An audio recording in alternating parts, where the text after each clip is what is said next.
दिल्ली के चिड़ियाघर में घूमने आई लड़कियों का पर्स चोरी हो गया। चोरी की जांच के लिए जासूस मेहुल को तुरंत बुलाया गया था।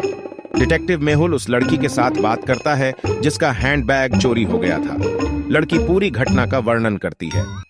एक व्यक्ति अचानक से आया और बैग को छीनकर भाग गया। उसने चिड़ियाघर की वर्दी पहनी थी। मैं उसका चेहरा नहीं देख पाई। मेहुल ने चिड़ियाघर के सभी कर्मचारियों पर एक नजर रखी। क्या आप उन पर एक नजर डाल सकते हैं और अनुमान लगा सकते हैं कि चोर कौन हो सकता है? ABC।